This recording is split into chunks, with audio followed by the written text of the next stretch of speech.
was a very, very difficult game to digest. The Oklahoma City Thunder 117-95 over the Dallas Mavericks. You know why it was difficult? Ian Eagle on the call there. You know why it was difficult? Because with the Stars, it's like, you blew it. With the Mavericks, it's like, are you good enough? Never had it? Well, it's like, are you good enough? Is Luka healthy enough? Is he healthy enough? And if Luka's not healthy enough, are you good enough? If Luka's not healthy enough, you're not. Yeah, and I think that's one reason why I'm not more upset this morning than I should be About the Mavs is that there's context. There's context there. Like, Luka is clearly not. It's like Colt McCoy getting hurt against Alabama. Like, what were we supposed to do? What are you gonna do? I mean, look, other than be better about it 14 years later, like I am. I mean, that played into the game. Mm-hmm. Absolutely. Yeah, there's no doubt about it. Played into the game. He did not look right yesterday. Luka Doncic did not look right. There were only a handful of guys that looked right.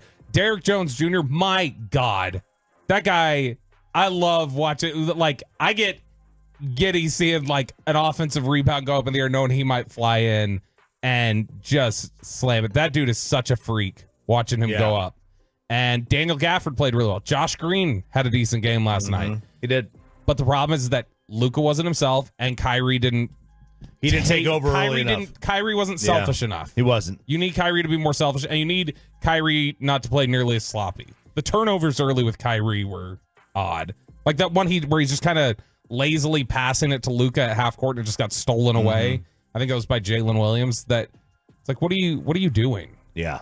How did you do? You had picture-in-picture, so you're able to watch both at the same time. Yep, with the Mavs sound on. Peyton, were you more or less one or the other?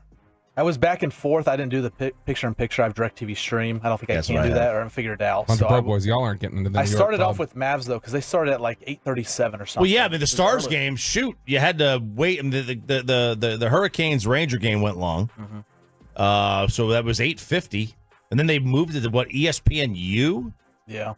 That was, or ESPN News. That was annoying to try to find out which channel that was. The Ocho, maybe? I don't know. Yeah, and then, well, the worst part is then they got to reset the previous channel thing, so you can just hit the one button, and then you got to go back to TNT for the Mavs game. So that was, but yeah, I was more Stars, later. Obviously, yeah. I mean, that game was, by the time the Mavs were really done, there was still 10 minutes left in the Stars game. Yeah, it was tied up at that point.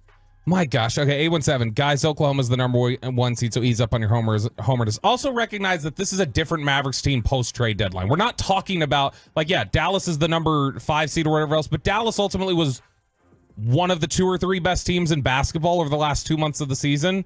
Like, if they're healthy, they can absolutely stand in there and compete with Oklahoma City. They're not going to be able to do it if Luka's not healthy, though. Historically,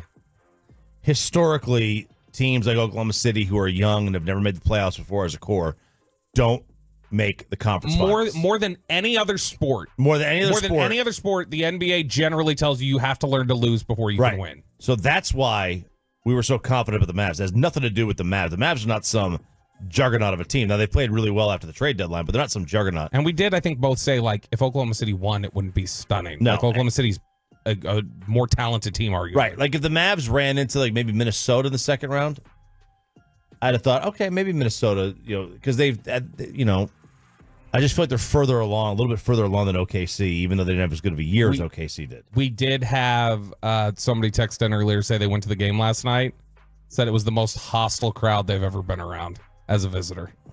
That the Oklahoma City crowd It's always been very collegiate. It's been the most rabid college and said type. that the stadium workers, the ushers and everything else, that they were awful too. Oh, really? So that's what the claim was from earlier. I think it's from the 817, but said that they were just no good. And so, look, it's tough to see it go that way. The Mavs now, what? Jason Kidd is 0-5 in game ones in his playoff career as a head coach. Yeah, but undefeated in game sevens or whatever. It's what we do, man. It's what we do. What they do. It's what Jason Kidd does. Absolutely. It's what people. We lose game ones and we win game sevens. You can win all the game ones you want if you tell me I'm winning all the game sevens. Yeah. So why not? I'll make that trade. Fair trade. So Mavs will be back at it tomorrow. Yep. Along with the Stars, we'll be back at it at the very same time. Well, at the very same Stars time. Starting 10 minutes later, probably. The Stars will start much, much later than they will. But the Mavs will be on ESPN, and the Stars will be on TNT tomorrow night.